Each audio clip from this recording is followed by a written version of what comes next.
My life is a circus. Barbershop conversation, guys. Feel free, hit the subscribe button. So, you guys know I've been covering Sergey Kovalev for quite some time, well over 3 or 4 years now, extensively. And we have a special guest, Miss Jamie France, and her lawyer, Mr. AJ Sharp.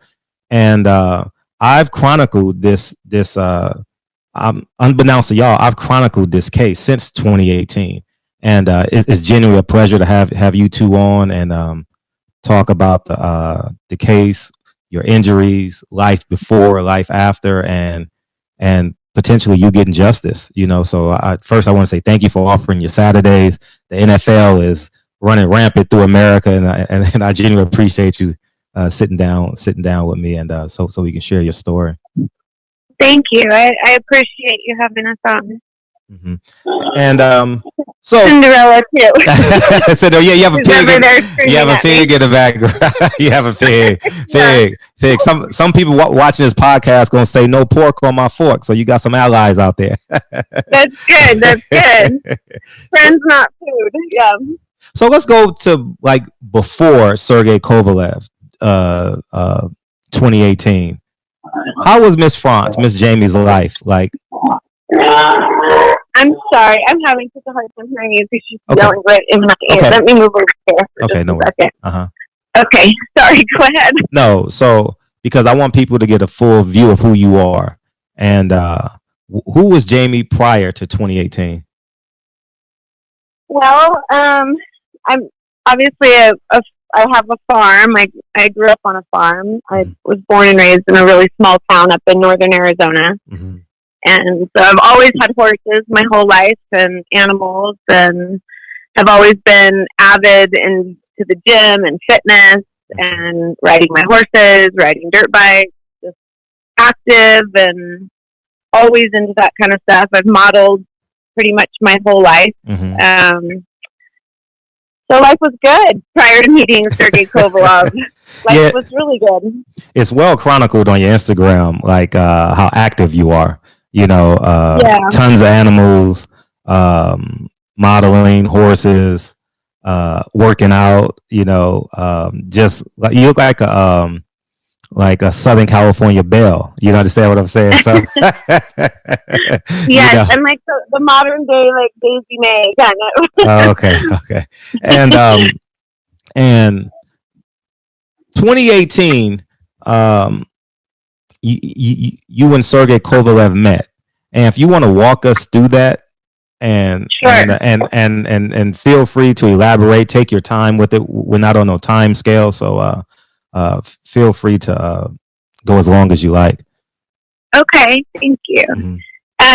Well, I went on a girls' trip down to Big Bear, California, with my girlfriend at the time, Rhea, and my girlfriend Stephanie and her husband Mike own the fitness source.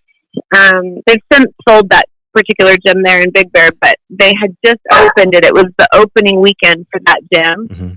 And so we had gone down for that, and I rented a cabin because I took my dog Annie with me because she really pretty much goes everywhere with me.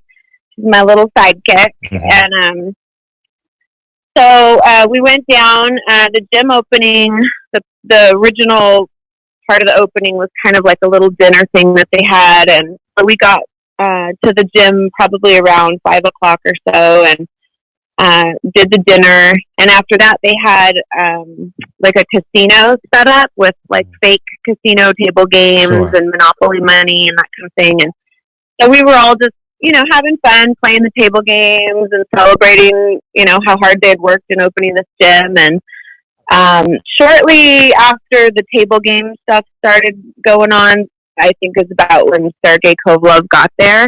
Mm-hmm.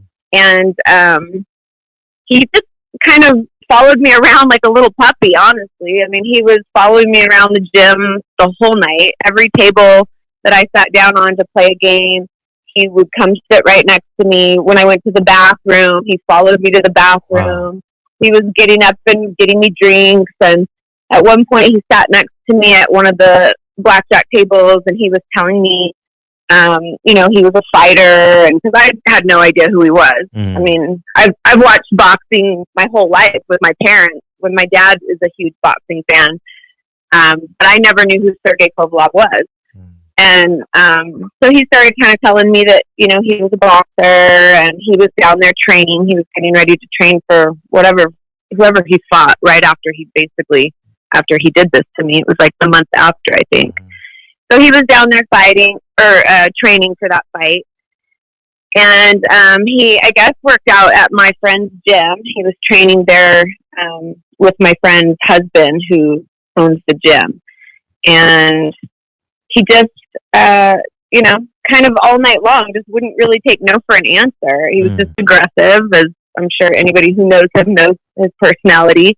He was very aggressive. He didn't really care that I wasn't really interested and that I didn't really want anything to do with him. How long was this period in terms of time?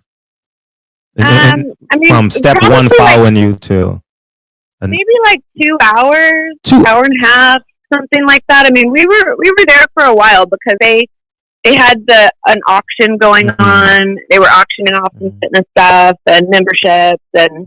And at one point, I sat over on the couch kind of by the front desk, and we were doing the auction, and I had won a couple things in the auction, and my feet hurt. You know, I was kind of tired, and I sat on this couch, and I took my shoes off, and I was sitting there, and Kovalev came and sat on the floor in front of me and started rubbing my feet. Huh?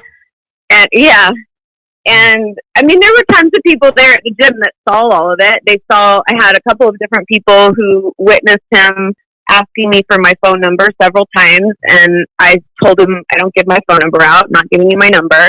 Never did. And then I ended up, right after the auction stuff was done, it was getting kind of late. It was probably around 11 p.m. at this point. And the only reason I even know that it was around 11 o'clock is because I actually sent my girlfriend a text from my car out in the parking lot. Because I went out to the car to put my stuff that I had won in the auction in the car. And I texted her because shortly after I was sitting out there waiting for her to come out, and she was talking to some people in the gym still. And Kovalev came and got in my car. He came and opened the passenger side of the car. Time out. Before we get there, can you elaborate on the conversations, like the detailed conversations that like him being more and more aggressive or more pursuant of you after you said no? Did he say? Yeah, he tried to party, him and his friend that was with him, the guy that worked for him. I don't even remember that guy's name. I don't know if I ever even heard his name that day. But he kept trying to get me and my girlfriend to go to this party. And I kept telling him I didn't want to go because, first of all, my dog was at the cabin. I wanted to go back to the cabin and let her out. And we had to get up really early the next day. So we didn't end up going to the boot camp, but there was a boot camp scheduled and a bunch of different events scheduled the following day for my friend's gym. So we were going to get up at like 8 o'clock and go to this boot camp. So I didn't want to go out any longer. I mean, it was already 11. I wanted to go home, let my dog out, you know, go to bed. And he just kept on asking me about, I don't know if it was while I was still in the gym, I think I was still sitting on the couch, you know, doing with the auction and all that and talking to people. At some point he left for a little while and then came back. And then that's when he kind of sat on the floor and was rubbing my feet and like, you know, talking to me and trying to get me to go to this party. Well, when I went out to the car to put the stuff in the car, he, I guess, followed me out there shortly after I went out. Before we get to the car, did anyone at the party or the gym see him making all these advances towards you and like? Oh yeah, everybody did, and everybody commented on it. Actually, my girlfriend Stephanie even had made a comment to my girlfriend Rhea when she was leaving, saying, "Please don't let Jamie be alone with him. He's really making me nervous. Like that guy's really aggressive. He's making me nervous." And my girlfriend Rhea at the time I guess she told Stephanie, "Oh, Jamie's a big girl, you know, she can take care of herself, whatever." But I didn't even know that my friend Stephanie had said that to her until way after. I mean, so, but a lot of people had noticed. The guys that worked there at the gym, the guy that was at the front desk at the time. I mean, multiple people had noticed how he was following me around. Mike had noticed how he was following me around. Because Mike had even commented on the fact that he had followed me to the bathroom. It was like he didn't want me out of his sight at all. And every time my drink would get empty, he would go to the bar and get me another drink. And he just, was just following me around. He just didn't seem to want to take no for an answer. How many times would you say you told him no in that 2-hour span prior to calling for your car? Well, probably 10 or more. I mean, I told him I know at least twice that I wasn't going to give him my phone number. And then he had asked about the party. I don't know how many times. And every time I was like, no, I'm really kind of tired. My dog's here. My dog's at my cabin. I got to go let my dog out. I'm getting up early for this boot camp, kind of over it. I had driven that whole morning. We had driven from Vegas down to Big Bear. And Sure. I was the one that drove. And I was just kind of tired. Wanted to go back. So probably like 10 times. And I mean, never in that entire time did he ever tell me he was married. He ended up actually even showing me a picture of his little boy on his phone when I was sitting at the blackjack table and talking about going to Vegas and, oh, I should come see you in Vegas. And, but never once mentioned the fact that he was married or anything. Did you think he wanted to try to get you drunk to weaken you? Is that your thoughts? Or because you said... I don't know. I assume so because, I mean, this is later in the story, but I actually, when he got in my car, he left a bag on the floorboard of my car, which I didn't even find until the next day after everything had already gone down. Because obviously I was driving my car, so I wasn't in the passenger seat. And once Rhea got in the car and we left, I never even looked down there. So the next day when I was cleaning out my car and getting the rest of my stuff out of the car, there was a bag there. So whatever time he had left the gym, at some point, the gym was in kind of like a shopping center parking lot. And there was, I think it was was it Stater Brothers? Yeah, Stater Brothers. Okay, hold it. So let's back up because you're going to lead us again back down that aisle. So you called your girlfriend, right, to bring you the car, and okay, I'm sorry, you text her, and you were in your car. You're in the driver's seat. You're in the driver's seat. Correct. And I want to make this as visual as possible. Did you see him when you were getting in your car? No. No, not at all. I wasn't even paying attention to him. I didn't even know. I thought he had actually left, but apparently that's when he went over to that Stater Brothers grocery store. Oh my! I got you.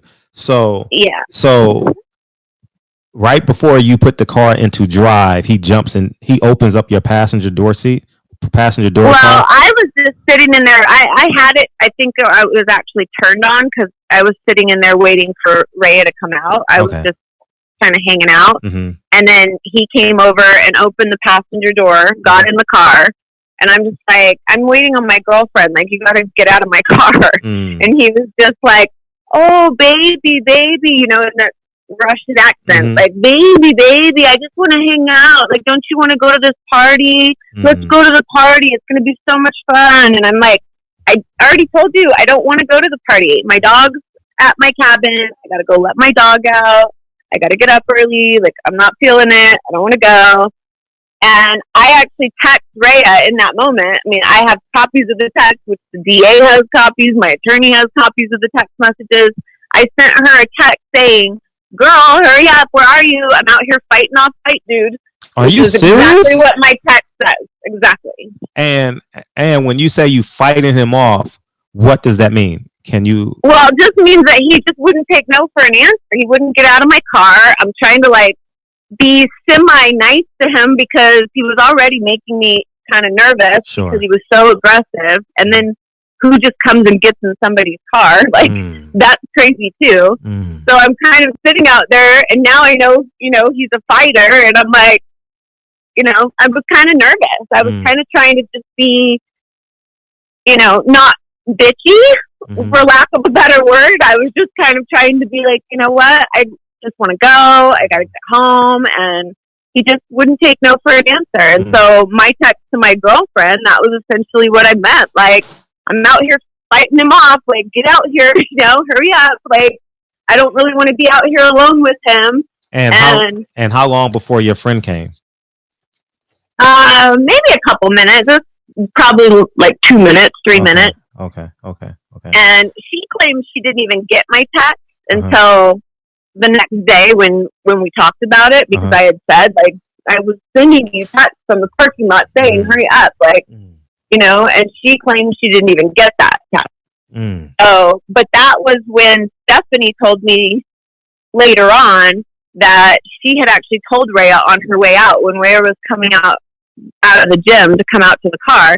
That's when Stephanie supposedly told Rhea, girl, don't let Jamie be alone with him. He's making me nervous. He's just really aggressive with her. And that was when Rhea supposedly said, oh, she's a big girl. She can handle herself. And so Rhea got out there. She comes and opens the door. And obviously when she opened the door, he got out of the car. But he was still standing there trying to convince us to go to this party, him and his friend. And at that point, I guess, is when he left this bag of stuff in my car, when he had gotten in it and was sitting there. But he forgot to take it back. Like, he never got his bag out of the car. So the DA actually has all of that stuff. I don't even have it anymore, because he sent a messenger to my attorneys to come and get the bag of stuff. But it was a bag from Stater Brothers.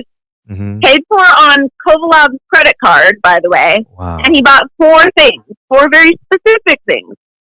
He bought a box of condoms, a bottle of rosé champagne, a box of mint, and a pack of gum. Paid for on his credit card with the receipt in the bag. So, yeah, the DA has that stuff too on the criminal side, because that's part of the criminal case now. Okay. We're gonna get there in a second. That's real tough to digest. Even for me, that's tough for me to digest. Yeah. When he steps out, it was tough for me, because the next day, honestly, after all of everything happened so fast from that point forward. But the next day, when here I am dealing with my broken nose in 2 places, and my concussion and all the other stuff. And here I am in this cabin in Big Bear, and I couldn't even digest that. But to find that bag in my car with all that stuff and his receipt, all I could think of was, he had this plan. Like, he literally thought he was going to get me in bed, and that was his goal. And that's exactly why he did what he did. Would you say he would have done it by any means necessary at this point if he would have got you alone? I'm sorry. Wait, my attorney was saying something to me. Oh, I'm sorry. I said, would you say that at this point it was by any means necessary on his part if he could have gotten you alone? I have no idea. I mean, I don't know. I just know how aggressive he was with me. Like, he just seemed like he did not want to take no for an answer. Gotcha. I mean, obviously, he wasn't afraid to do anything violent to me. I mean, he, okay, started by pushing my dog. Before we get there, because I want to make this as visual as possible so people can follow the story and see how demonic this man is. He steps out of the car, your friend gets in the car, and y'all go off, right? Y'all drive off immediately? Right. Yeah, we just took off. Okay. Now what's the conversation like with you and your girlfriend? It's 2 of y'all, right? Just you and your friend, or is it 3? Yeah, just me and her. Okay. Yeah. Now what's the conversation? Go ahead. Now you're driving back to your cabin to go see your dog. What's that like? Yeah, I was just like, girl, he was making me nervous. Like, what took you so long? What were you doing? She's like, oh, I was just talking to Steph and Mike, and blah, blah, blah. And we just, we're kind of just girl talk, nothing really about other than the fact that he was kind of freaking me out. I mean, he was just aggressive. She was like, oh, I was talking to his friend. I can't even remember the guy's name. I still don't know the guy's name. It's like a hard Russian name to even remember. But my girlfriend had been talking to him all night, and so she was talking about him a little bit. And, oh, he seemed nice and blah, blah, blah. But I was just like, I don't know. He's not my type. He's too aggressive. He's too like pushy. Well, he's nobody's type. He's nobody's type. Yeah. He's not a man. You know what I mean? No, he's definitely not a man. Well, I don't think anybody who hits a woman is a man. Yeah. For sure. Yeah. He should be a felon. That's what he should be. Now he is a felon. He needs to be a felon. Yeah. Now you get to that's what needs to happen. You get to your cabin, right? Right. And what happens next? Well, we pulled in. I went inside to let Annie out, and it was pretty much immediate. They kind of pulled up right behind us and pulled up into the driveway of our cabin. Wait, so they followed you? Right. And so Rhea, and you didn't see them at all. You didn't. I didn't, but I wasn't really looking for them either. I mean, I wasn't really paying attention to. I didn't think. That's the last thing I really thought, is that they would follow us, because I thought they were going to that party, and they had been trying to get us to go to the party the whole time. So what's the distance between the party and my mind that this guy would follow me when I had already expressly told him I wasn't interested and I wasn't going. And then, for him to follow me, like, that was just not even something I would have even thought would happen. What's the distance between party to your cabin? Gosh, it was maybe a 5-minute drive, if even. Okay. I mean, the gym is like, it was just maybe 2 streets away from where our cabin was. Gotcha. So yeah, so they pulled up, and I had You're already in the cabin. You're already in the cabin, correct? I was. Okay. Yeah, good. And I think Rhea was on the porch. I can't exactly remember where she was, but I remember her yelling back to me that oh my God, these guys are here, and I'm like, what? And I'm letting Annie out because she had been in there in the cabin, the whole time since we had been at the party. So I went to let her out to go potty, and Rhea just said, they're here. And I'm like, well, what are they doing here? And she's like, they want us to go to this party. They want us, to go over into the little town of Big Bear, where, all the bars and the restaurants are kind of on that main drag of Big Bear. And I guess that's where the party supposedly was. So they were just talking to Rhea about that and trying to convince us to go. At that point, Rhea was like, well, I kind of want to go. I kind of want to go see what it's all about. And I was like, you know what? If you want to go, I'll go, but I'm not driving in their car with them. Because I already felt just so uncomfortable with how aggressive he was. And they were trying to get us to go. And Rhea was like, yeah, I really want to go still. I'm not really tired yet. And, I was trying to not be the party pooper, I guess. I was trying to be just, I'm on a girls trip. I'm with my friend. She really wants to go. I'm like, all right, but I'm not going to drive in the same car. I said, if you want to go, I'll drive us in my car, and they can, we'll just follow them. So that's what we ended up doing. I put Annie back in the cabin. And then, speaking of Annie, she's talking to me right now. So we get in my car, me and Rhea, and he and Kovalev and his friend get in this van. You don't know his friend's name still, right? You forgot his friend's name? No. What's AJ says it's Vasily. Vasily Golem.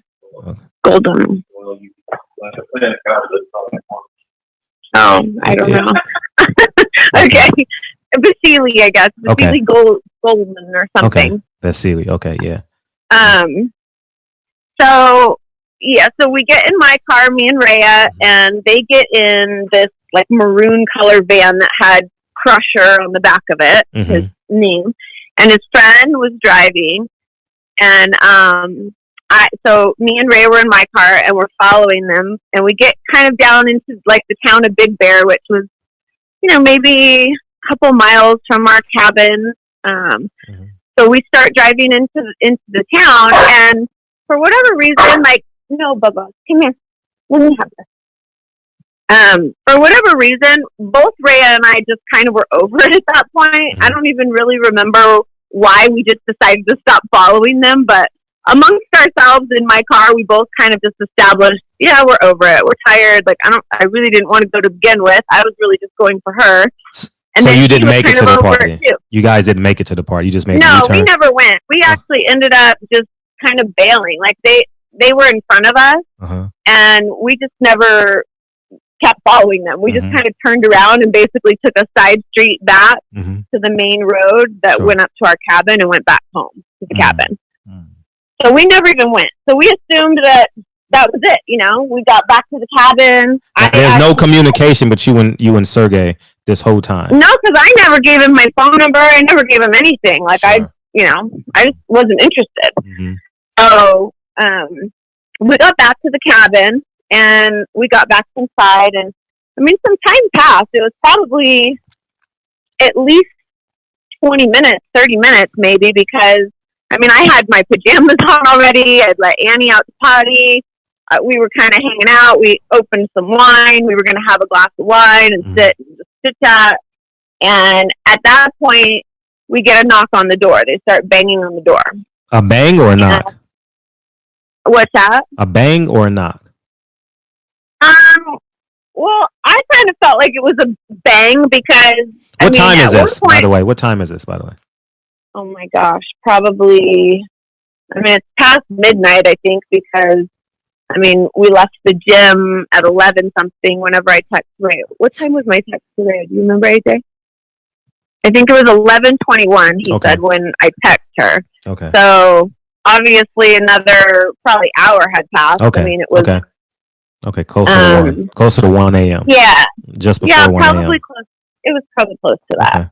Gotcha. So, so we were just kind of hanging out. We had opened a bottle of wine. I was actually, the way that the cabin was set up, and I can actually send you pictures of that too. I actually took pictures of what the cabin actually looked like because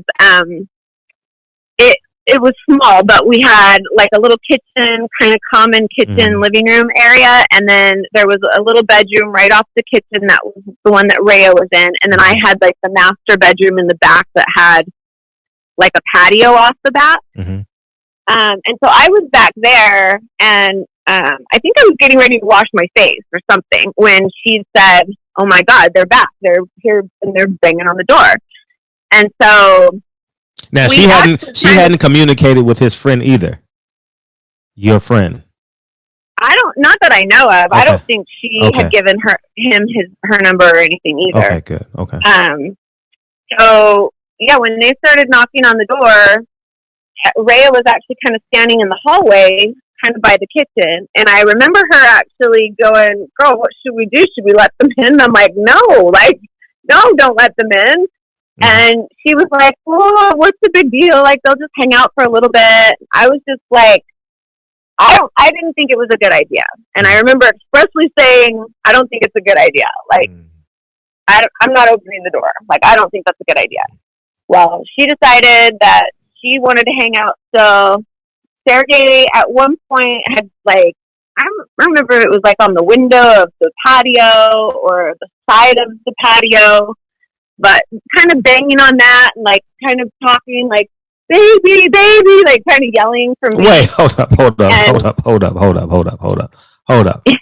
So like they're on the other side of the door and he's like caulking at you or yelling at you. Open. Oh my heavens. Yeah. Okay. Yeah. That definitely sounds, because I mean, it sounds like it sounds like a movie. Like I'm not going to use. I'm kind of felt like it. I'm not going to use the R word, but it sounded like he was determined by any means. You know what I mean? By any means. Well, I think he was very determined, and I think honestly, like just the fact that what he bought and left in my car is a pretty good indication of what his thoughts were and his motivation. Sure. So.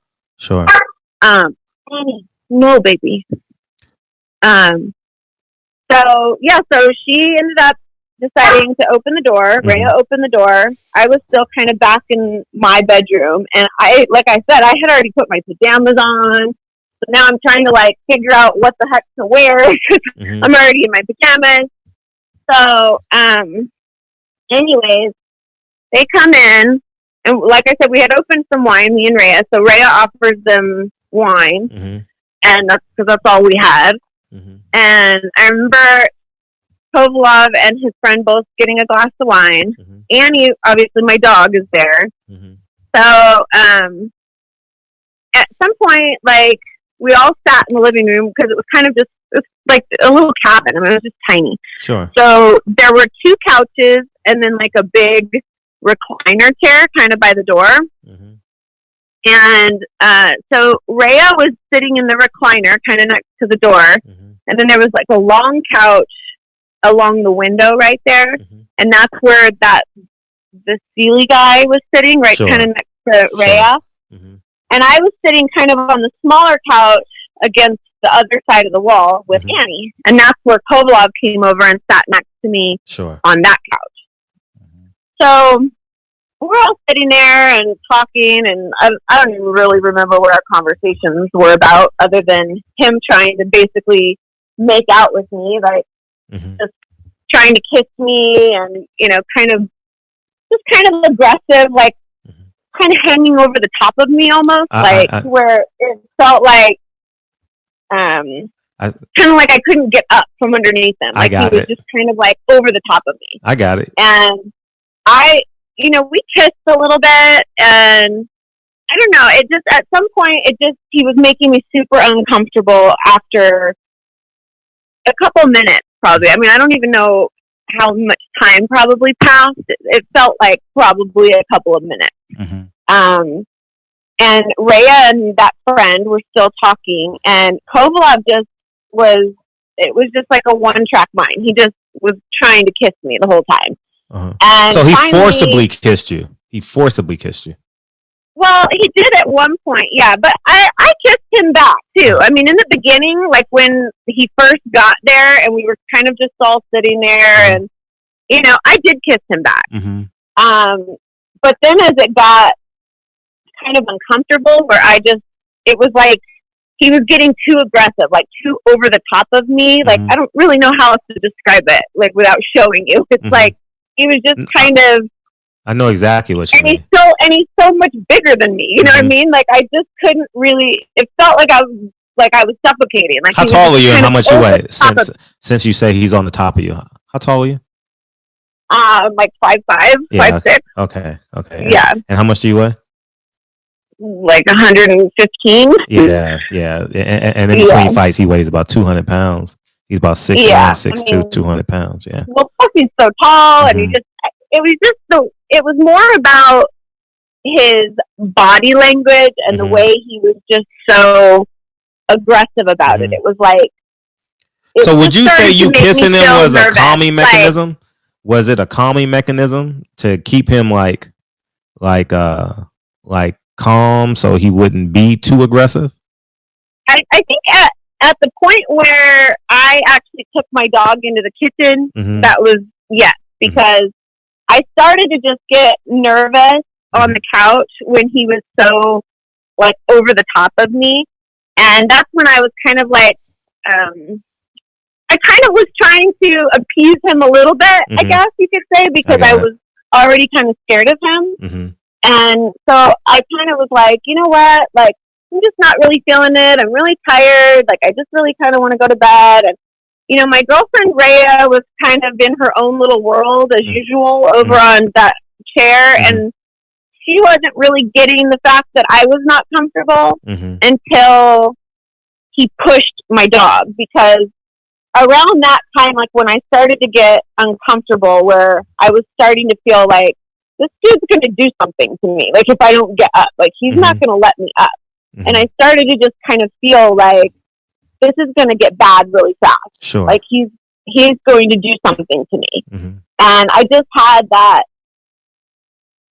terrible feeling, that he was going to hurt me. And my dog, I think sorry, it's emotional, but I think my dog started to get nervous because she felt me getting so nervous that my dog kind of stood up on my lap, kind of like Kovalev at this point had kind of slid off the couch and gotten onto his knees, like in front of me, on the, like, you know, like kneeling in front of me. And so he was kind of like hovering over the top of me. And I was kind of trying to just kind of get out from underneath him, and I couldn't really, like, he wouldn't let me get out from underneath him. And so I just started like getting really nervous. And that's when Annie kind of got up on, it's hard to describe it over the phone, but the way I was sitting on the couch and him leaning forward over me from the front, Annie kind of came to the side of me, on my left side, and she stood up with her two front feet on my lap. And right when she did that, Kovalev just pushed her, like shoved her off of me and shoved her. She went off the couch. Like that's how hard he shoved her. And that was sort of my out to get out from underneath him. And that's when I got up and I grabbed Annie by the collar and I took her into the kitchen with me. And I said, you guys need to go right now. Like, I want you out right now. And that's when my girlfriend finally snapped out of her, whatever she was, you know, talking about or whatever, and realized, okay, like she wants them to go, like, this is not good. And I remember telling Kovalev, like, you don't ever touch my dog, ever. Like, and my dog is, you know, she's a big dog. She's a boxer. She's, you know, but she's, you know, 65, 70 pounds. So it's not like she's a small dog. And he shoved her hard enough to push her across the room off of the couch. So that's when I was even more scared. And now I'm mad that he hit, you know, that he pushed my dog off of me. So I'm holding Annie in the kitchen and I'm telling them to leave.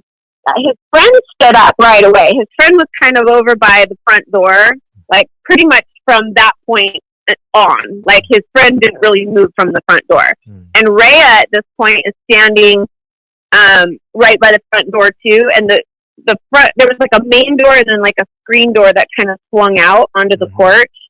And so I can't even say his name. What is it? Vasily? Yeah, Vasily. Whatever his name is. Anyways, he was standing there and he was kind of in between like the two doors. So he's kind of like half in and half out, kind of on the porch and at the front door. And Kovalev was still standing kind of in the living room, like hadn't really moved from where the couch was. How far away is he from you at this point? Like 8 feet, 10 feet maybe. So his friend was willing to leave because he was on the other side of the door. He had one leg on. Yeah, he seemed like right away, right when I got upset, when he pushed Annie, his friend seemed to be like, okay, like we need to go, like trying to get him to go. But it's like he couldn't get Kovalev to even want to go either. It's important to understand that the friend actually works for Kovalev. He's on his payroll, and we think part of his job is to try to keep Kovalev out of trouble. So as he sensed that something was wrong, I think he started trying to pull Kovalev out the door. And that really was the sense I got from his friend. It seemed like his friend was like, dude, we need to go. Like, I mean, he was speaking to him in Russian, but it seemed like that's what he was trying to say. Like, we need to go. And so I'm standing in the kitchen, and the whole time I have Annie by the collar because I didn't want Annie to go near him because I didn't know what he was going to do next. So I'm holding Annie, and he just kept trying to like convince me still. It was like, he's still not taking no for an answer. You just shoved my dog off of the couch in my cabin, and I'm telling you to leave. And he's still sitting there arguing with me, telling me, baby, but I love you, baby. Like, I didn't do anything. I didn't hurt her. She's fine. Let's just have fun.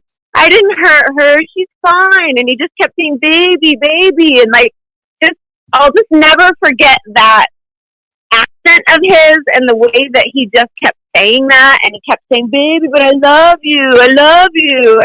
I just want to hang out. I didn't do anything. I didn't hurt her. I'm like, I don't care. At this point, I just want you out. I want you guys to leave. Like, get out of my cabin. And I don't even know how many times I said it. I mean, it was the entire time he's trying to like convince me somehow that I'm not going to be wanting him to leave, or that somehow what he just did to my dog is okay, and that I'm just going to get over it and keep hanging out with him. And he wasn't getting it. I just kept saying, like, get out of my cabin. Like, what are you not getting about that? Like, I want you guys to leave. Like, get out. And finally, his friend said something else to him in Russian, and it kind of seemed like Kovalev was going to leave. Like, he kind of turned and went towards the door, towards the front door, and Rhea was standing there too. Rhea was standing on the inside of the cabin, but like by the front door. And the friend is still standing kind of in the doorway. And when Kovalev turned to go out the door, I thought they were leaving. I mean, his back was turned to me like he was going out the cabin door. And I let go of Annie's collar because I thought they were leaving. And as soon as I did that, Annie just went around the counter of the kitchen, and she's kind of standing there in kind of the doorway area where Rhea was. And right then, Homelog turned around, and I'll just never forget the look on his face. Like, when he turned, and it was like something came over his face, like so evil, and he just looked at my dog, and he looked at me, and he kicked Annie as hard as he could kick her in the chest. And she went flying across the living room, and I screamed, Rhea screamed, and as soon as that happened, I ran to Annie, of course. So I ran around out to the kitchen, like the way the counter was kind of like, you know, it kind of was like a little barrier in between like the doorway area and the living room, like a little separation counter kind of thing. So I went around the counter to come to Annie, and I knelt down to feel her, and she, like, I think was just so in shock that she's just kind of sitting there like stunned, and I'm trying to feel her chest and feel her and see if she's okay. And by this point, like, I'm in, you know, screaming, get out, and I don't even know that I actually got those actual words out of my mouth. I mean, I remember thinking, get out, and Rhea was kind of like, I think in shock too, because she screamed right when he kicked her. But as soon as I knelt down to feel Annie, I just remember wanting to say, like, get out. Like, I really wanted to say, get the F out. Like, get the fuck out of my cabin.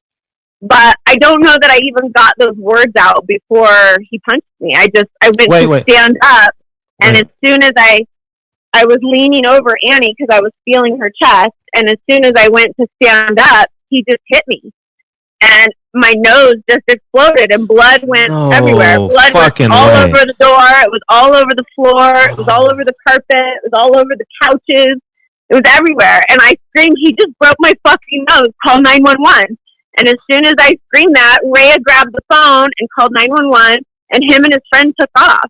Oh my. And it happened so fast. And literally, now there's blood everywhere. I'm trying to make sure Annie's okay. I'm trying to, like, deal with my nose, and the blood gushing everywhere.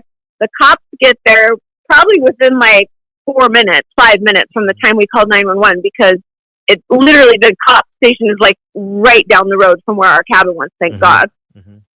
And the cops got there so fast, and they started, you know, taking our statements and doing all of that. And I'm still nursing my nose, trying to get my blood to stop bleeding because it's just gushing.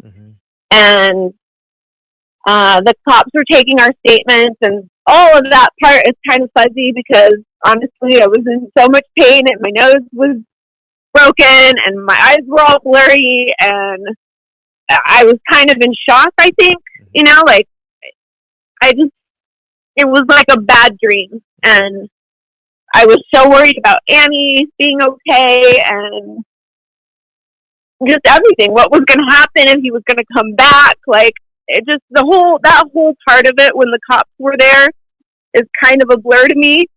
But I remember, and then getting my statement, getting Rhea's statement, taking photos of all the blood, doing all of that, taking photos of me. And at some point, the cops were out on the patio, and they see Kovalov's van with Crusher on the back. He came back again to the cabin. No way.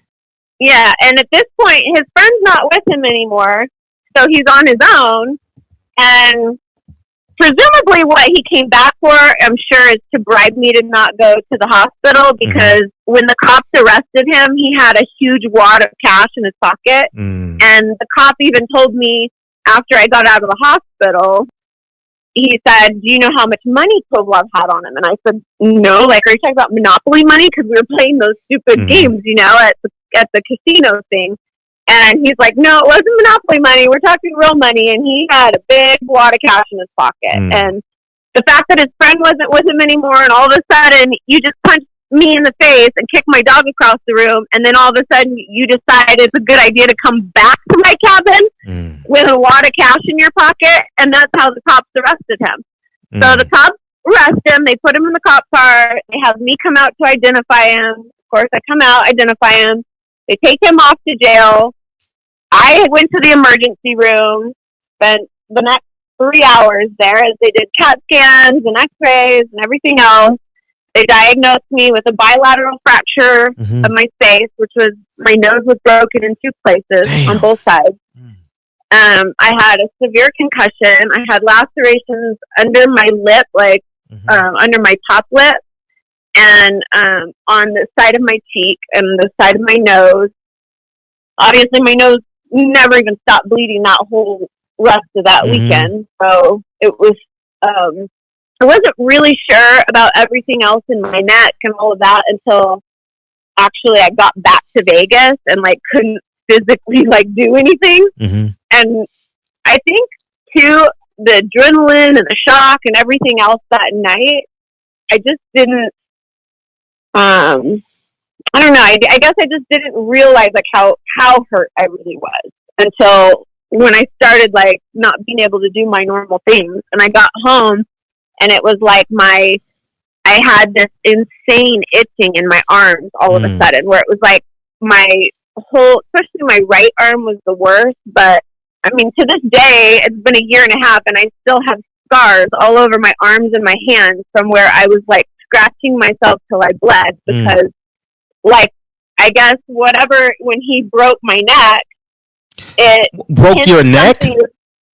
Yeah, that was why I actually just had a spinal fusion surgery in April. Oh my to fix God. the disc in my neck that was broken, and that's what was causing all the itching in my arms, is because it was pinching in these nerves, and it felt like I was on fire all the time. Like my arms just would feel like I had thousands of little red ants crawling all over me, biting me, and I couldn't itch it. I couldn't scratch it. And I just, every day, I mean, my attorney, I don't know how many times AJ saw me with just scabs and blood all over my hands and my arms, because I just couldn't, that was almost the worst. It was just, it was like the worst pain, and I couldn't do anything about it. And so that finally, when I started getting into the doctors to look at my neck and see what was going on, they ended up diagnosing the fact that my neck was broken, as well as some injuries in my back. But they couldn't really see in some of the original MRIs and x-rays, there was so much fluid built up in my neck from the trauma that they couldn't actually see what was going on and how to actually fix it until they had me, my first 2 surgeries that were under anesthesia were extremely painful injections with these, I mean, you can look them up online and see the intensity of them, but I had 4 shots done in my neck and then another round of 4 shots in my back, trying to alleviate some of the fluid that was built up in my back and in my neck from the trauma of him punching me. How many surgeries have you had? 4. Jesus and I have another one scheduled for my back. Jesus. Yeah. So. And what happened in terms of after he got arrested? Okay, so he gets arrested. I go to the hospital. I'm there at the hospital for the next 3 hours or so. Annie. I took Annie with me to the hospital because I wasn't comfortable leaving her at the cabin, even though I knew he was arrested. I didn't know where his friend was or what was happening with him. So I took Annie with me. Annie, that's where all the pictures, I had a picture of her laying on my hospital bed with me there in Big Bear. And that's what that's from. Because I was scared to leave her by herself. And basically, after all the x-rays and all that stuff, the officer who had arrested Kovalev came to the ER and to get all my records from the ER so that he could put it all into the police report. And so I followed him back to the station because he had to get the rest of the records and stuff put into the computers. So we were there at the police station, and that's where he told me about the money that Kovalev had in his pocket when he came back and was arrested. And he also told me that Kovalev was bailing himself out. And of course I was terrified, and I said, well, what happened to me? I mean, if he bails himself out, what if he comes back to my cabin? Like, I don't even feel comfortable going back there. The police officer assured me, he's like, listen, Kovalev's in there crying like a little baby right now. So I highly doubt he's going to come back to your cabin or be that stupid. So I wouldn't worry about it. The sun's about to come up because at this point it's 5-something in the morning. And he's like, you know, the sun's about to come up. I wouldn't worry too much about him coming back, and we're right here. Call me if there's any problems. But otherwise, you know, you need to, you know, get yourself an attorney and get busy on this and getting all of your medical records and stuff. You know, and so I was kind of dealing with that stuff. We get back to the cabin. Tried to go to sleep. I didn't sleep because I couldn't breathe. I mean, my whole face was swollen and bleeding still. I couldn't get my nose to stop. So I didn't actually sleep. Rhea slept for a couple hours, I think. And Annie, poor Annie, was every little noise. She was up and growling and barking and nervous the whole morning. And so I just ended up getting up. I got out of bed. I went in to try to make some coffee in the kitchen, and Rhea got up shortly after that. As soon as she got up, I went outside to actually go get Annie's stuff out of the car because Annie had her bowls and stuff still in the car. And that was actually when I found the bag of stuff. But on my way out to the car, I hear Kovalev screaming my name. No. And swear to God. So Kovalev is hiding in the bushes in the cabin across from my cabin. So literally on foot, wasn't driving because they had taken his car, obviously, when he was arrested. And yeah, he came back again and was in the bushes. I screamed for Rhea to call 911 again, said, he's back, he's out here, he's in the bushes. And he gets out and he's, Jamie, and he's trying to like talk to me. I'm like, I'm not talking to you. I ran back into the cabin. Rhea called 911. The cops show up again. Take my story again because it's new cops this time. I took a bunch of pictures of him walking down the street because I didn't know what he was going to do or if, you know. So I have pictures of him going down my street on foot after he left. This is the following day after he's just done all of this to me and my dog. And the cops ended up getting an emergency protective order for me issued. So they get that, bring it back to me. They couldn't find him. Kovalev disappeared there. So they can't find him. And basically then I didn't feel comfortable staying there. So Stephanie and Mike is Stephanie's husband, the ones that own the gym. Yeah.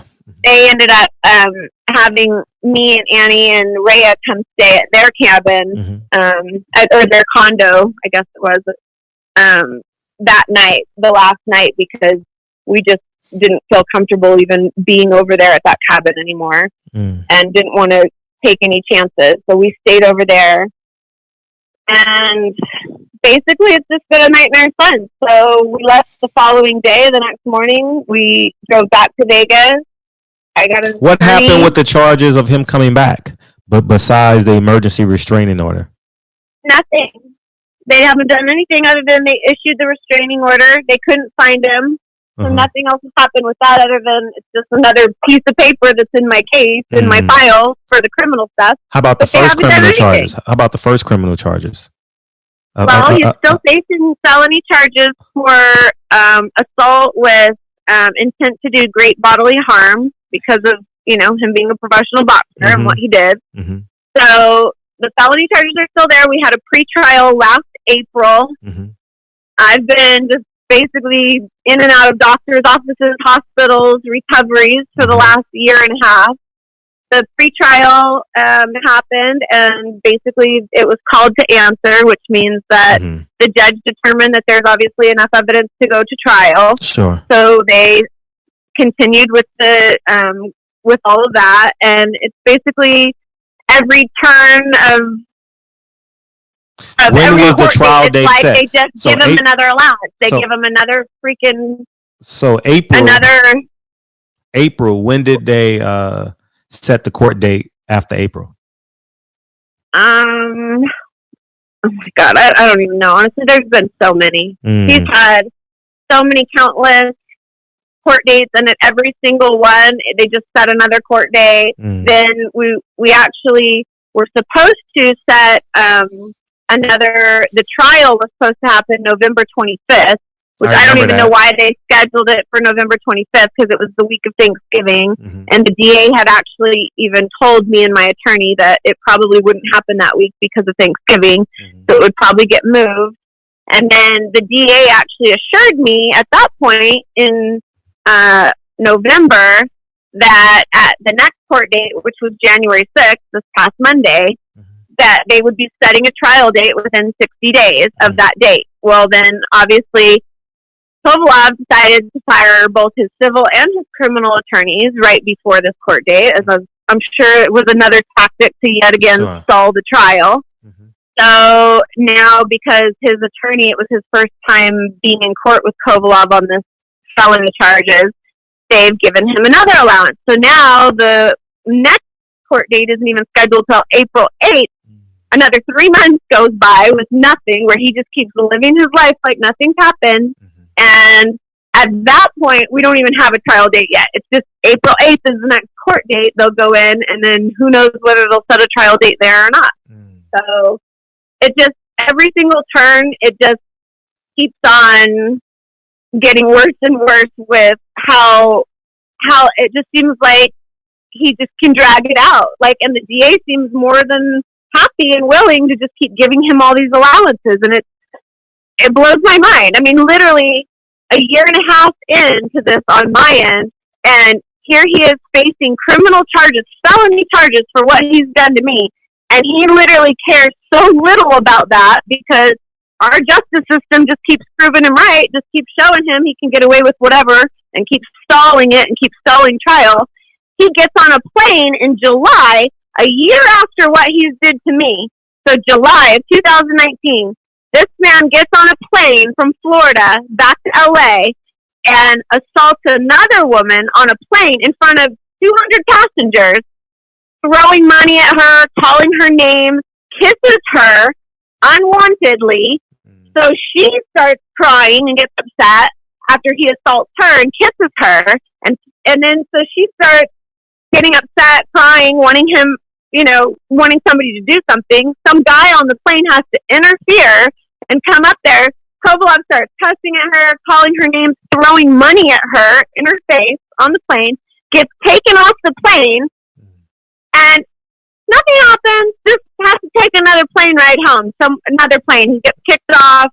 It's in every freaking newspaper across the country while he's facing felony charges for what he's done to me. And he does that.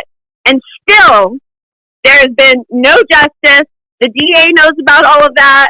The DA assured me after that, well, obviously this shows a pattern of who he is. And the DA is like, I'm pushing for the trial. I'm pushing for all of this. Like, but where is it? Where's the progress? I haven't seen anything. Because my whole life has been turned upside down for the last year and a half. I went a year without riding my horses. I mean, that's the longest I've gone in my whole entire life where I couldn't ride my horses. I couldn't do the things I want to do at the gym. Just every day, my everyday life is a workout. I mean, just lifting flakes of hay to feed my horses, which I do myself twice a day, every day. I couldn't even lift flakes of hay. I had to hire help. I've had to have help here after every surgery for weeks, for months. It's like nobody sees how much of a toll this has taken on me. My nose, I've already had my nose reconstructed, and it still doesn't look the same. I now have a 3-inch scar across the front of my neck, a metal plate and 4 screws inside my neck. That's permanent.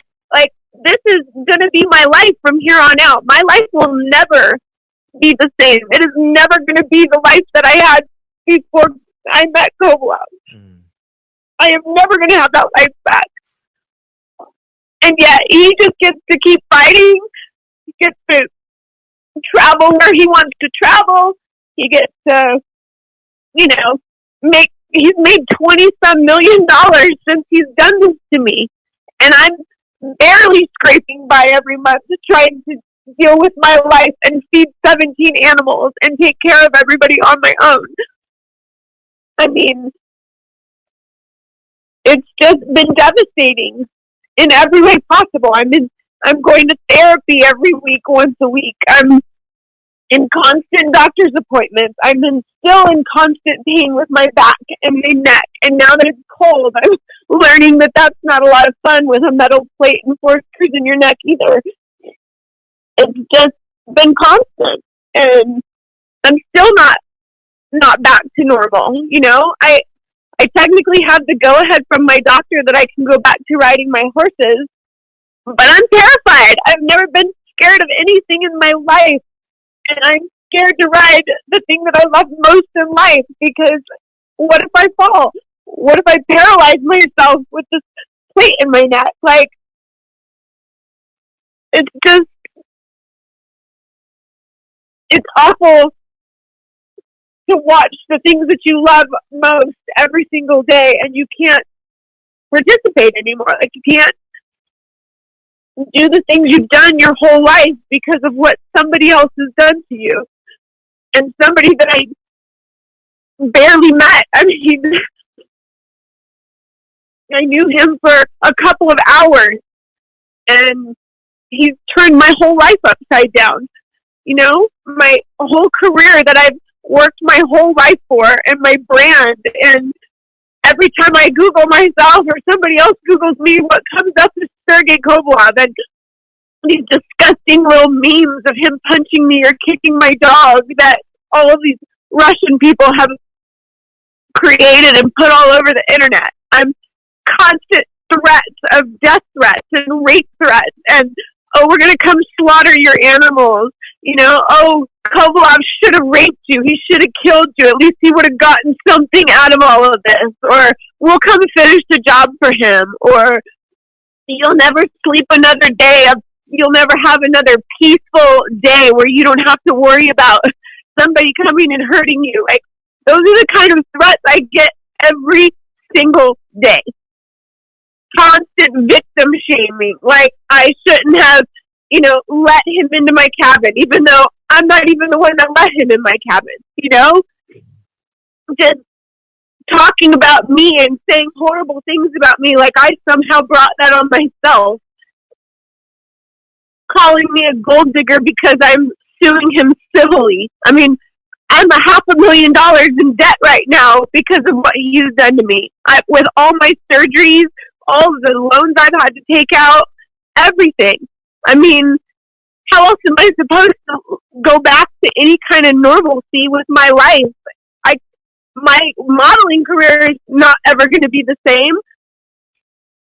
My nose doesn't look the same. My neck has this giant scar. I mean, it's never going to be the same. No matter what happens with this case criminally, no matter what happens with it on the civil side, no amount of money will make that okay. No amount of money will give me my life back. Being on suicide watch for months at a time when this first happened because of how much pain I was in and hating the way that I looked.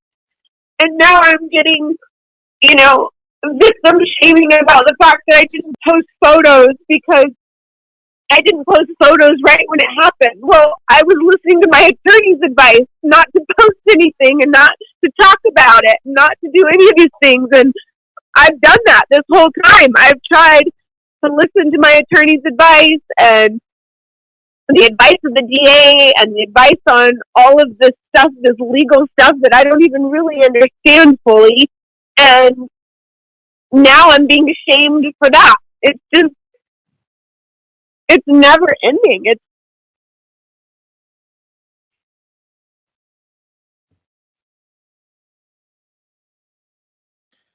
I don't know. I'm just. I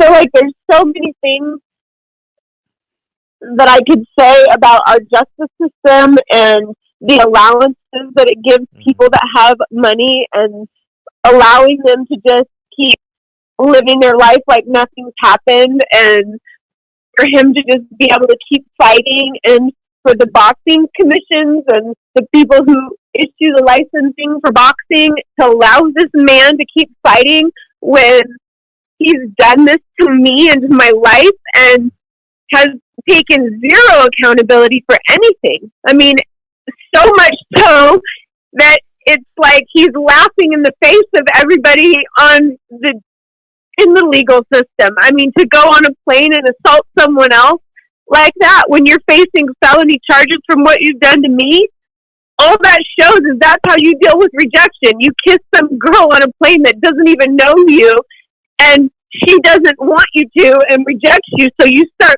cussing at her and throwing money at her. Well, what would have happened if nobody else was on that plane to witness it? Would he have punched her? How many people has he punched or hurt that we don't know about? Probably a lot. But our justice system hasn't done anything. They're just taking their time. Like, I have all the time in the world while my life's been on hold already for a year and a half.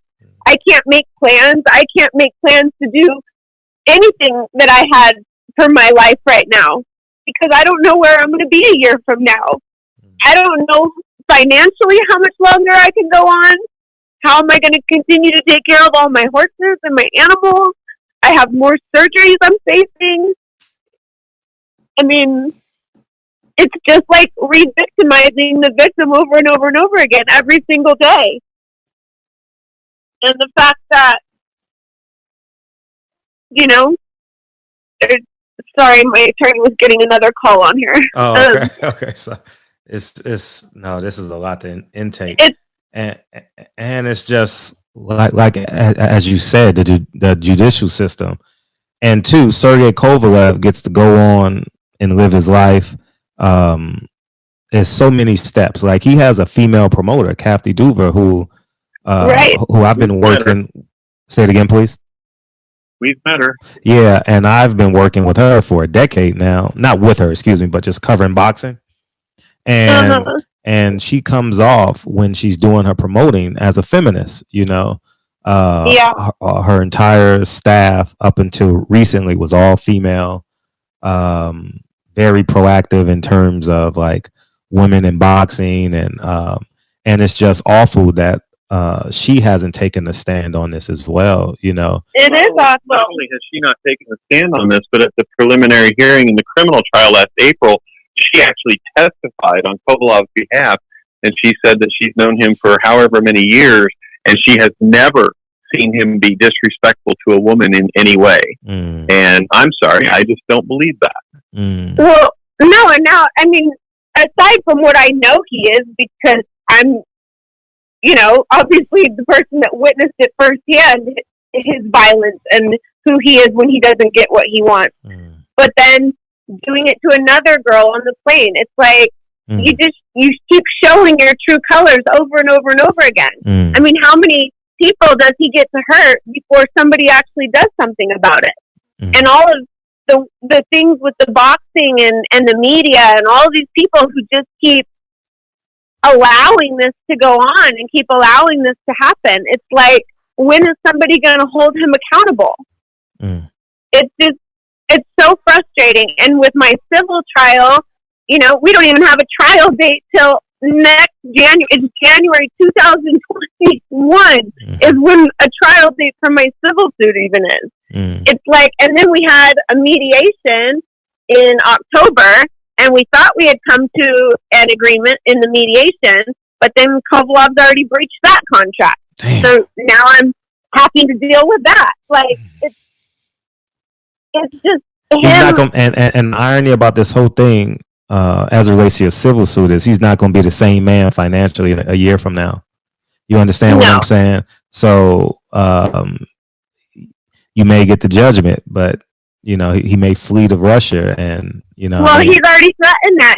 He tried that tactic at the mediation. He tried saying that he would just flee and go back to Russia. It's like, and that's the other thing with the DA and with the criminal court case. It's like, why are you not taking this person's passport and making it to where they are not allowed to leave? Yep, exactly. Like, this person has turned my whole life upside down. He's definitely what a flight if risk. he leaves?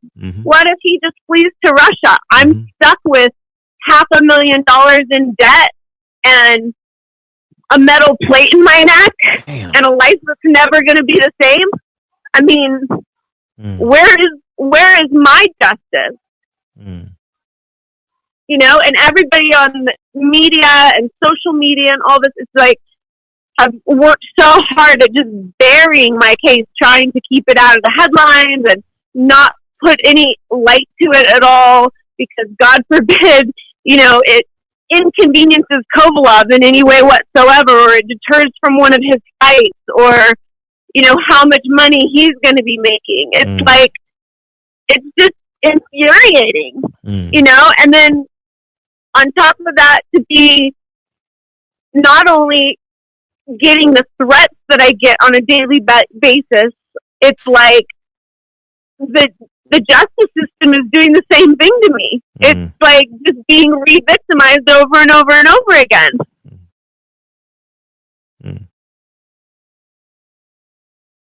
Is there any way you can put an injunction, or could you attach main events to the case? I mean, to the suit, being that this may be a AJ question, being that he's under her umbrella. Meaning, like, attach his property or something? No, yeah, to main event. No, in California, you can't get a lien or an attachment on property until you actually have a court judgment. So we can't do it on the basis that we have a lawsuit.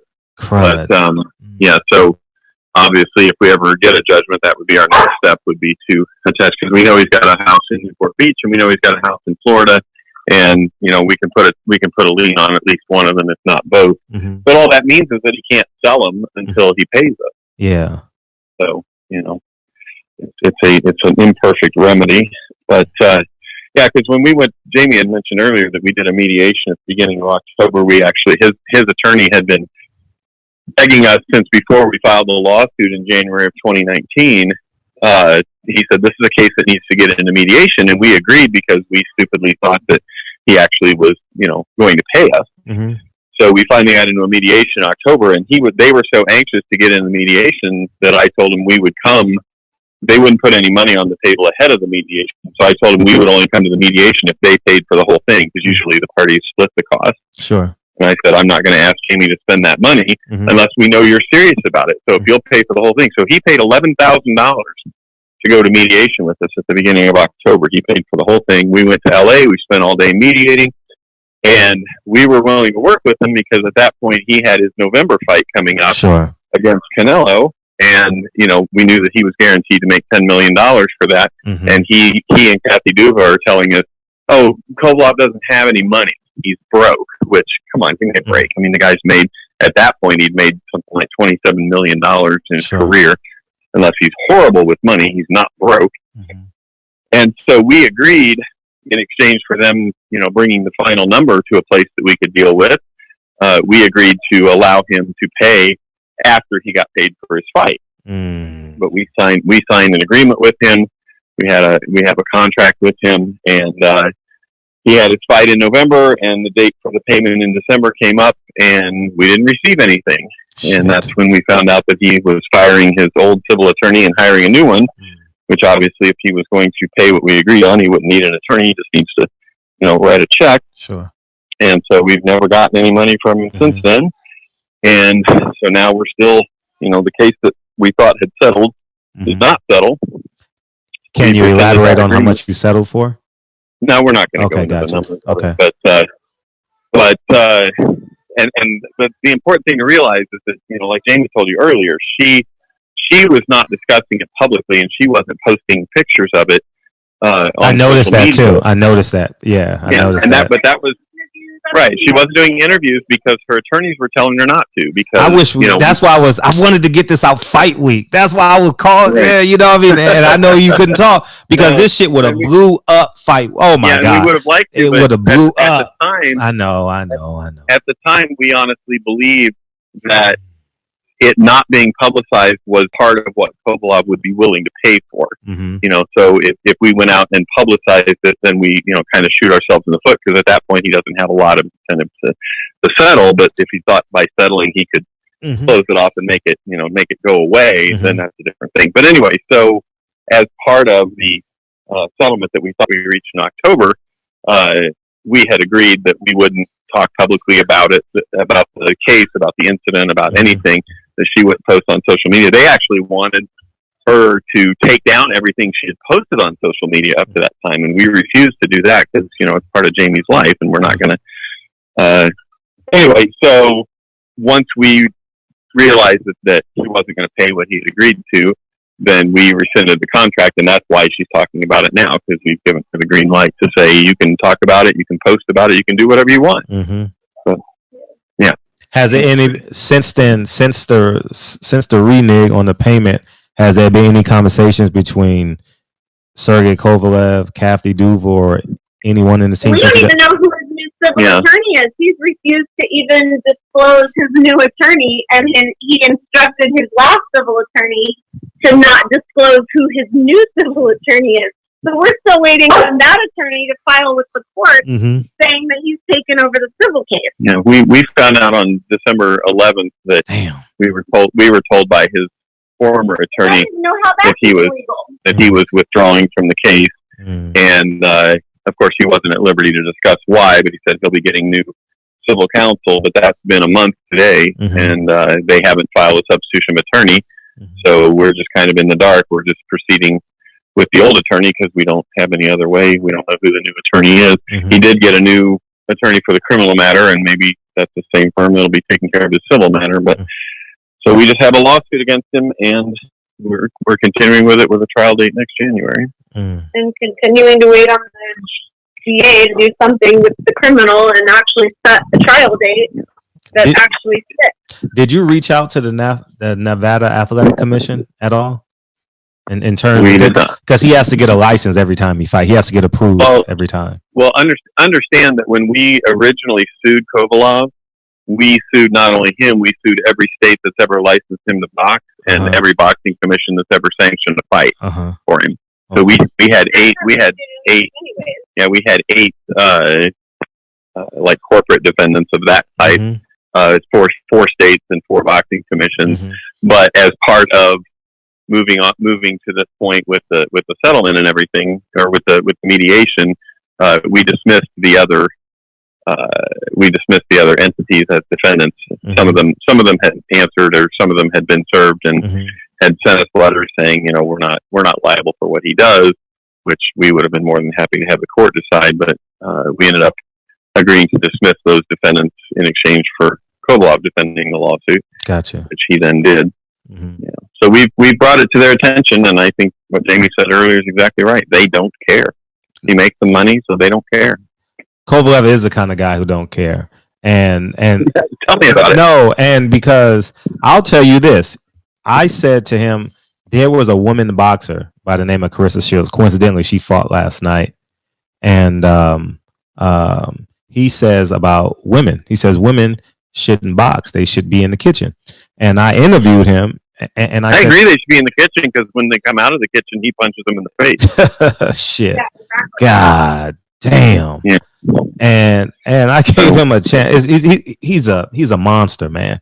And so I gave him a chance to recant that statement. I said, Sergey, do you want to? I said, Sergey, we're in America. Like, I understand you're from another country, but this is like men and women are equal here. Like, on paper, that is, you know what I mean? And he brought the Russian attitude with him, and that's not going anywhere. Yeah, and he says no, women should be in the kitchen. No woman should be boxing. And well, I think go ahead. That's pretty sad, but I think that explains a lot about why his wife continues to still be there and not care about the fact that, you know, he's facing felony charges for what he did to me, or you know, for what he did to the other woman on the plane, and God knows who else. Sure. I mean, it's just amazing to me that any woman would stand by someone who has done the things like that. But I can't even wrap my brain around that. It's just crazy. And the articles that came out about all that stuff in July, it's like they all talked about him being married and him getting on a plane to go home to his wife and kids while he is drunk on a plane and punches or kisses this woman. I mean, but she just stands by him and acts like nothing's wrong. And I think, you know, her handling his social media stuff and all of the things that I get from both men and women from Russia and all of that talk about her, and just the threats that they send me are just barbaric. I mean, I can't even, half the stuff I can't even repeat. It's so barbaric. Yeah, I wish if we could have got a hold of this, man, I would have came to Vegas and we could have had a press conference the Saturday afternoon of his fight, and we could have had all the media there.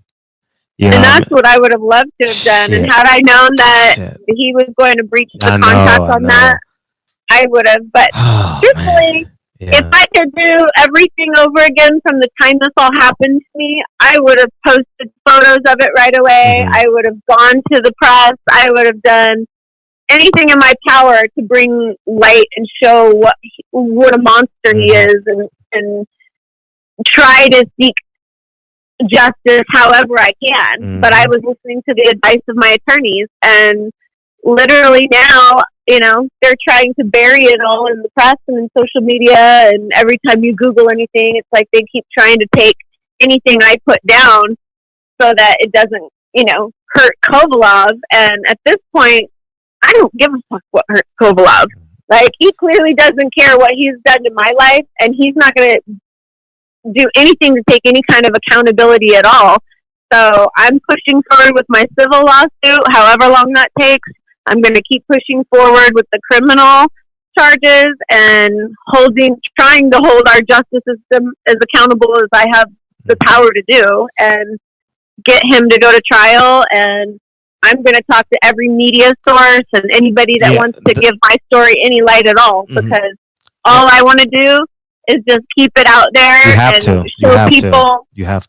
people who he is and how flawed our justice system is. And if I can help other victims or keep him from doing this to somebody else, or get our justice system to see the light and see, you know, how dragging things out like this is so detrimental to the victim, and how that's all I want to do at this point, is just shed as much light as I possibly can and try to find some kind of positive outlet for all of this that's gone on, because I'm just at a place where I don't have a lot of faith anymore in our justice system or our courts, or him being held accountable for what he's done. And that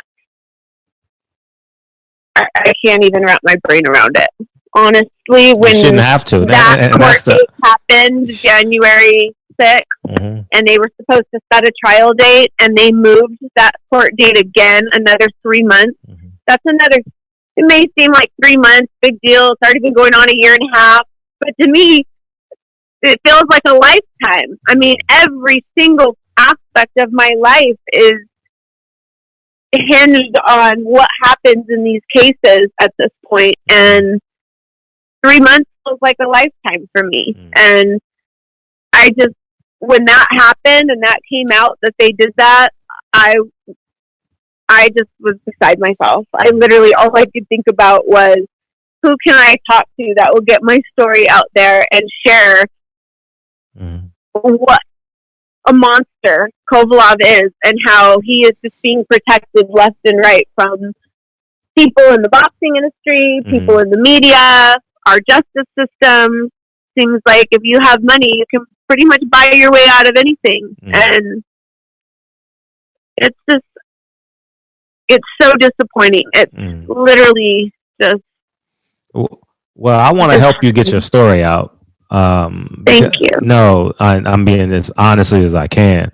And I know many media outlets. So upon your how emotional stable you are and how often you want to reach out to me at a moment's notice, man, if you give me like a day, I can set you up with another media outlet, I know damn near everyone in boxing, you know. And Thank you.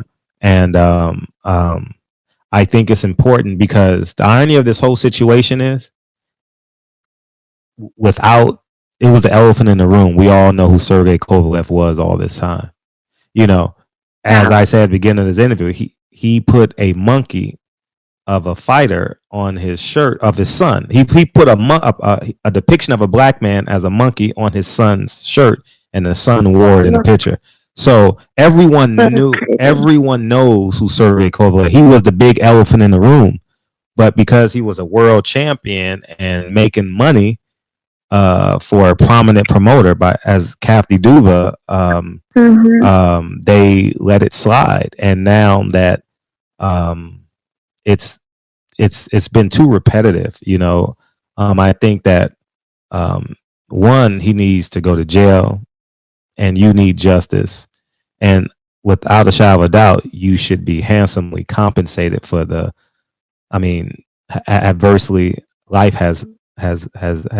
he's brought adverse circumstances to your life, you know. And the very first sound that I've ever heard from Kovalev, I knew something was different about him. Yeah, and it's sad that we've allowed these evidences to take place because we knew he was a terrible person prior to these evidences taking place. You know, the young lady on the plane, and you, and the boxer, and him putting a monkey, depicting a black man as a monkey on his shirt. Trust me, all boxing fans know, or I say many boxing fans know who Sergey Kovalev was, is, and will be.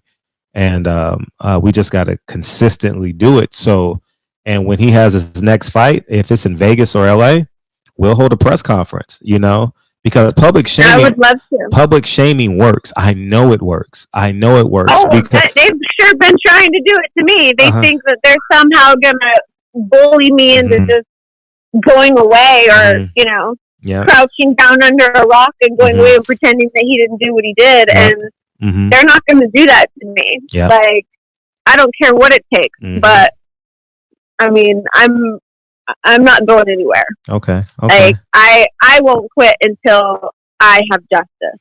And you deserve it.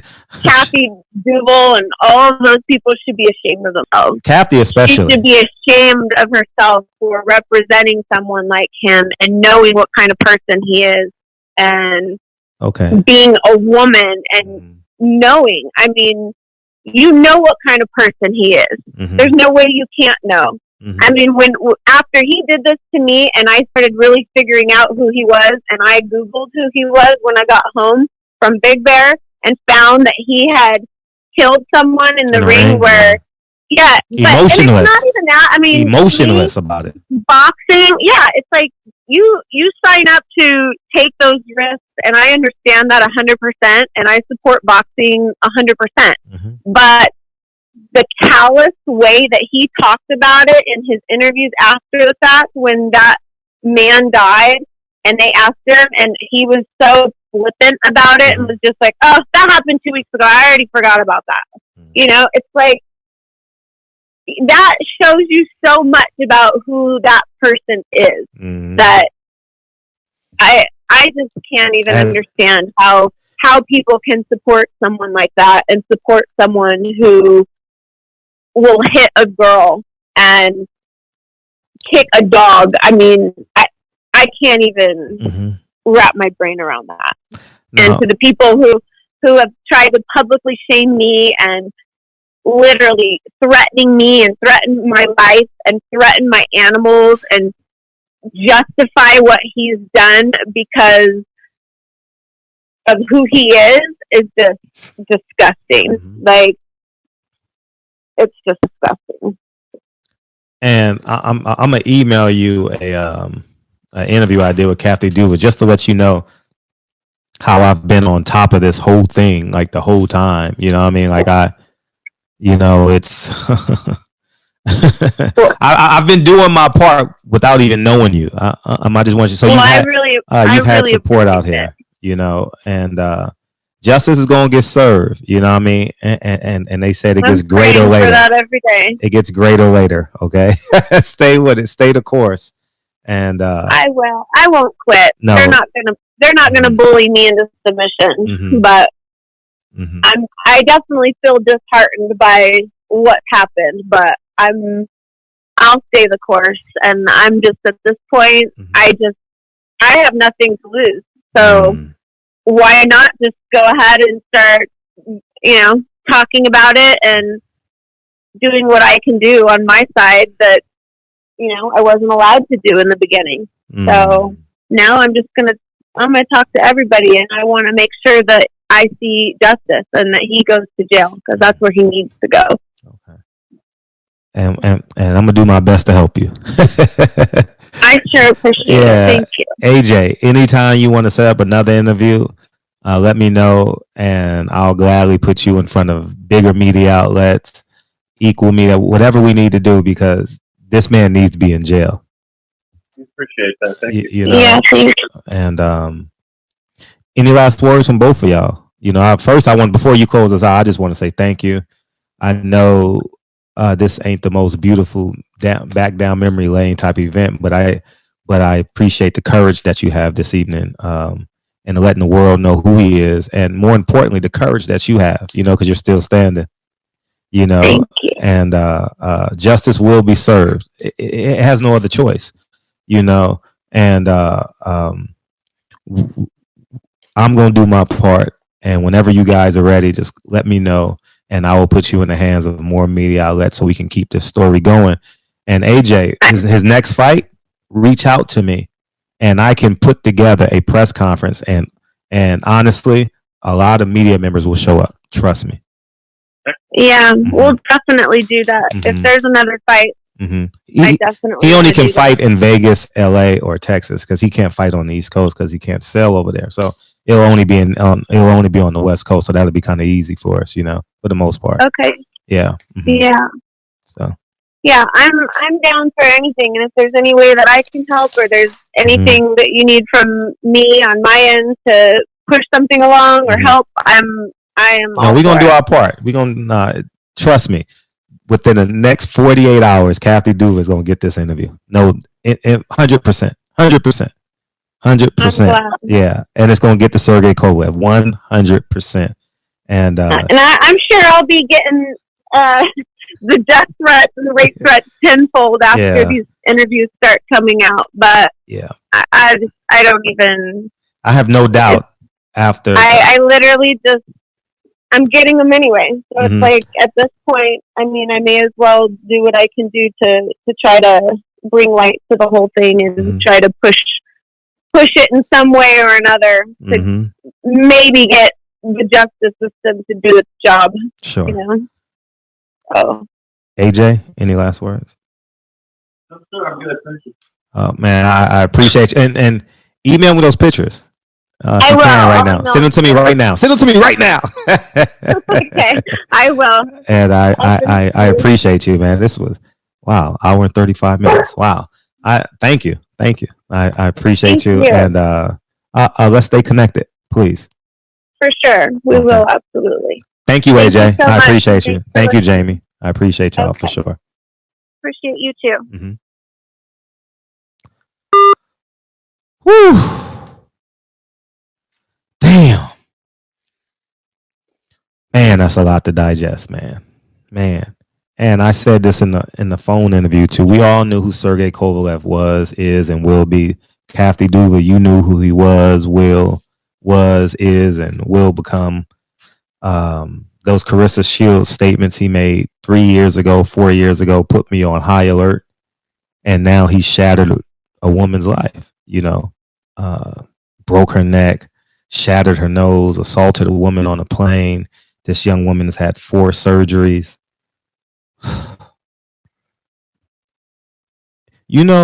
Sometimes boxing got to be on the right side of justice over money. And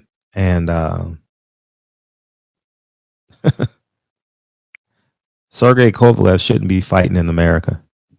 I don't know what the rules are in other countries, but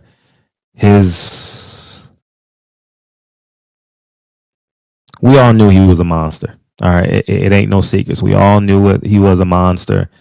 And I held my ground for these past 3 or 4 years and highlighted it as much as I could. And Kathy Dula, you should be ashamed of yourself. Main events, everyone working at main events, you should be ashamed of yourself for putting this under the carpet for the sake of financial gain. It's beyond my own understanding. So yeah, man. Pray for the healing of Jamie and pray that she gets justice, man. And if you're a media outlet, share this story. It's very, very important. If you're a media outlet and want to do an interview with Jamie, email me, call me. Y'all all have my phone numbers.